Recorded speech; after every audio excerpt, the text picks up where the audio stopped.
Bonjour, je vais vous présenter l'écran amiable, donc qui se trouve dans le menu Dossier. On a maintenance, ouverture ou amiable pour les dossiers amiables, donc amiable. Bon, sachant que lorsqu'on saisit un numéro de dossier en haut à droite, dans la petite zone de recherche ici, il ouvre automatiquement la maintenance si ce n'est pas un dossier amiable et l'écran amiable si c'est un dossier amiable. Donc là, en l'occurrence, je vais aller récupérer mon dossier. Donc cet écran se base sur l'écran dossier. L'ossature est la même que l'écran maintenance dossier. Donc vous ne serez pas perdu. Et il a été par contre, d'un point de vue ergonomique, fait de telle façon que la saisie, du fait de l'activité amiable, où il est nécessaire d'être très réactif, donc que la saisie soit beaucoup plus rapide et beaucoup plus ergonomique. Donc il se décompose en deux parties principales.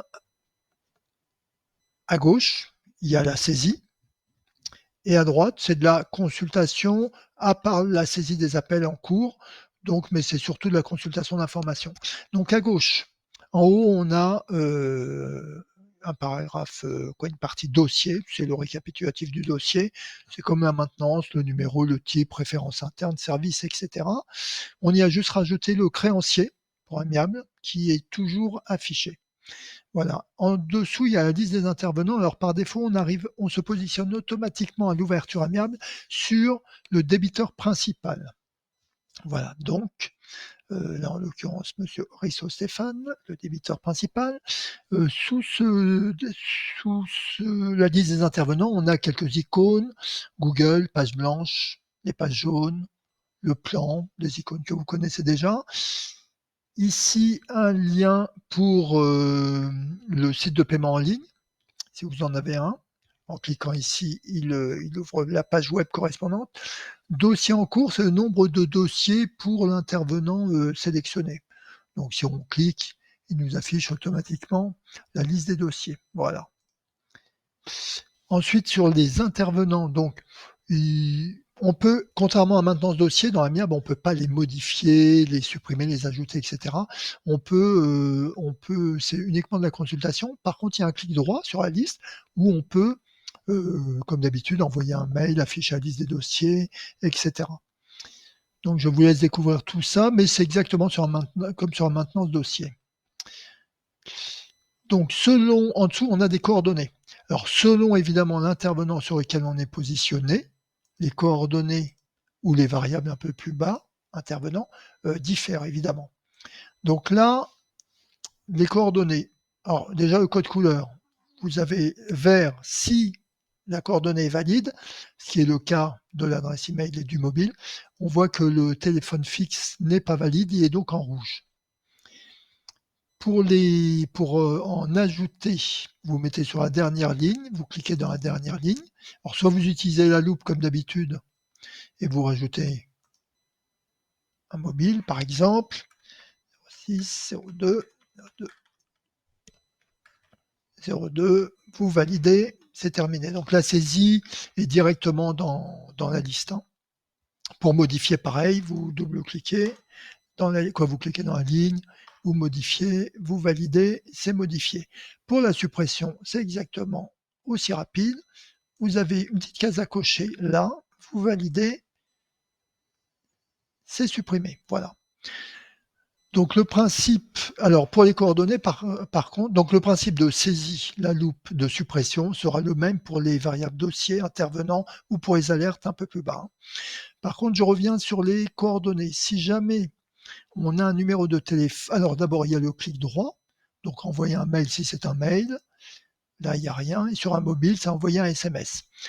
Par contre, pour un numéro de téléphone, vous retrouvez juste au-dessus un bouton appeler, d'accord? Si vous vous positionnez selon la coordonnée où vous vous positionnez, voilà, et si c'est sur le portable, vous avez également SMS, appeler ou SMS.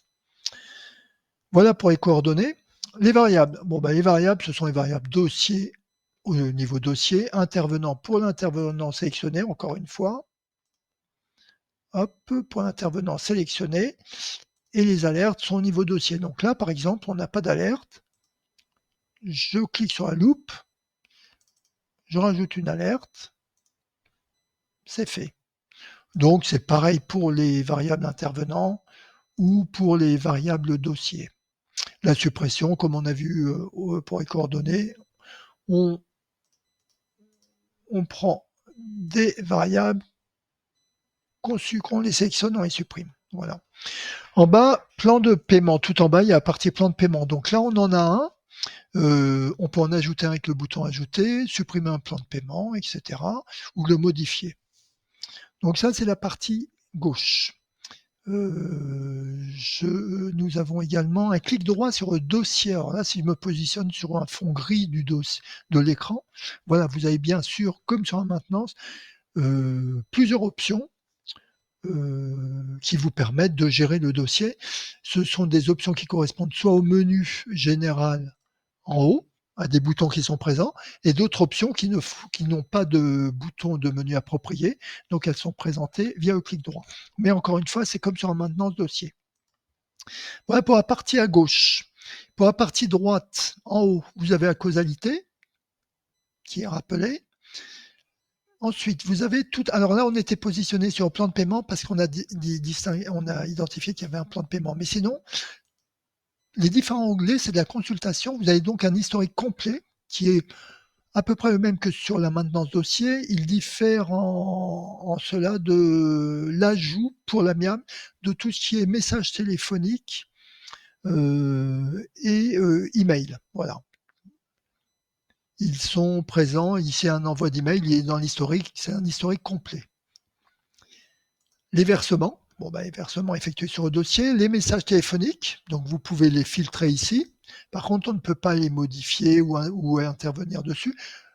Si on veut les gérer, vous avez un bouton message téléphonique tout en bas. Alors, l'onglet documents, c'est les documents. Vous double-cliquez pour voir un document, c'est comme d'habitude. Pareil, pour gérer, par contre, c'est le bouton historique document en bas, qui permet de diffuser un document ou d'intégrer un nouveau document. La liste des créances, donc le fameux plan de paiement, avec les intérêts, éventuellement. Et l'onglet EDI, ce sont les messages relatifs à l'EDI. Voilà. En dessous, on a la prise de décision. Donc, comme sur un maintenance dossier, sauf qu'il y a l'ajout d'un petit bouton réaliser qui permet de réaliser les actions. Donc, il répond aux mêmes règles de gestion que dans la prise de décision, mais on peut réaliser les actions depuis cet écran sans aller dans la prise de décision. Et à venir rapidement, un certain nombre de boutons qui pourront, sur l'amiable, sous la prise de décision, ici, voilà, au même niveau que le bouton réaliser, mais à gauche, ou sous les procédures ou sous les documents, il y aura un certain nombre de boutons qui pourront ajouter des procédures, étapes ou des documents juste en cliquant sur un bouton. Ces documents ou ces procédures seront paramétrés, évidemment, pour pouvoir faire un ajout rapide sans passer par la prise de décision. Et la dernière partie, ce sont les appels en cours. Donc les appels en cours, c'est la seule saisie qui ne nécessitera de validation. Il suffit de qualifier appel, donc appel du créancier par exemple reçu. Dès que je qualifie, c'est enregistré et ça vient se mettre à jour dans la liste des messages téléphoniques et on se positionne automatiquement sur le message téléphonique. Voilà concernant l'écran amiable. Donc les autres boutons que j'ai pas évoqués, ce sont les mêmes que d'habitude. Intégrer un document, intégrer un email, passer en prise de décision, actualiser le dossier. Voilà pour l'écran amiable. Merci.